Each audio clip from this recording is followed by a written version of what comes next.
gye buvuddeko Ssaabaduumizi wa poliisi Gen. Kale Kayihura bwe yali mu kutikkira abamaliriza emisomo gy'obwa poliisi ebwe bajja yategeeza nga bwe waliwo abagezza ensonga za poliisi ne boonoona erinnya lyayo. Those who want to bring us down have attempted to magnify a problem. They magnify it as though there is a crisis in the force. There is no crisis in the force.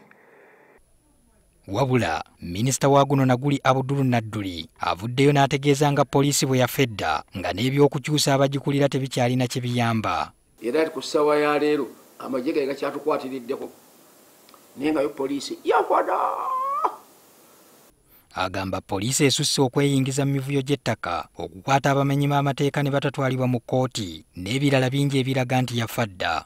Temulabamu poliisi n'amagye nga bazinda ebyalo namwatula munatuula abanange nakamalawo n'emyaka 8 ndaba batwala ettaka lyange era tembalaba. Kinajjukirwa nti yali akulira poliisi y'e Buyende Muhammad Kirumira naye yavaayo n'ategeeza nga abakulu mu poliisi bwe beetaaga okuyiwa. Sisobola kuddamu kukola mu poliisi ne bonsibako enjegere okuggyako nga poliisi bagiyiye okuva waggulu paka makati ne musigala mundowooza bakopolo. Bw'abadde ayogera eri bannamawulire mu ofiisi ye mu Kampala, Nadduli awadde omukulembeze w'eggwanga amagezi okuzza abasirikale ba poliisi bonna mu kutendekebwa bafuulibwa amagye ate ababadde bakola obwamagye baggyibweyo bakole ogwa poliisi. Tusuubira kyali yambyeko omuzeeyi bwakkiriza abasirikale bonna bano aba poliisi n'abakuŋŋaanya n'abazza mu college ne baddamu ne batendekebwa buto ate ne bafuuka ab'amagye ne tujjayo ab'amagye abantu balamu abayivu ne tuba traininga ng'abasirikale aba poliisi ne tubazza mu bifo by'abano.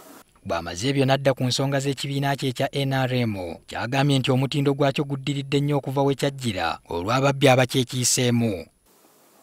Kyetaaga amaanyi mangi n'amagezi mangi okusobola okuzza NRM we yajjira omutindo gwayo.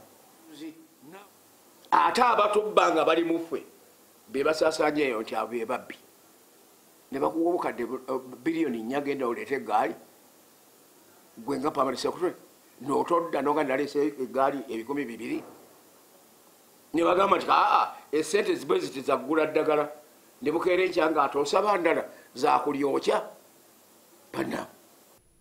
Ayogedde Kati ng'omusezi alamuza essowaani ekibiina kirimu okutunuulira ennyo Oluganda ne lusinziirwako okulamula abantu mu butali bwenkanya.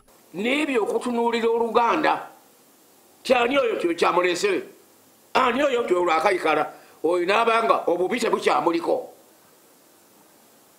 oyo guwataddeyo akawungeezi bamukimayo ku saa 3 zakiro on'omusango togenda kugudda mu guwulira ensi negenda tutya like a father like a son.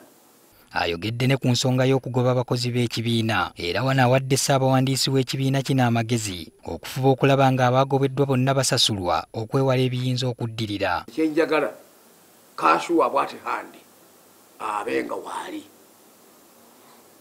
n'ensusi kubasindikiza mu bigambo nga tubasasudde ekyo kireeta chaos mu bantu n'abaweereza.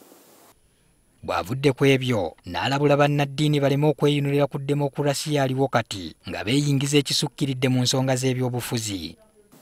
N'olaba munnaddiini n'ayimirira mu maaso ga pulezidenti onoogenda ddi guwa muleeta tamanya demokulasi afuga eggwanga mw'ayita okujja n'okugenda.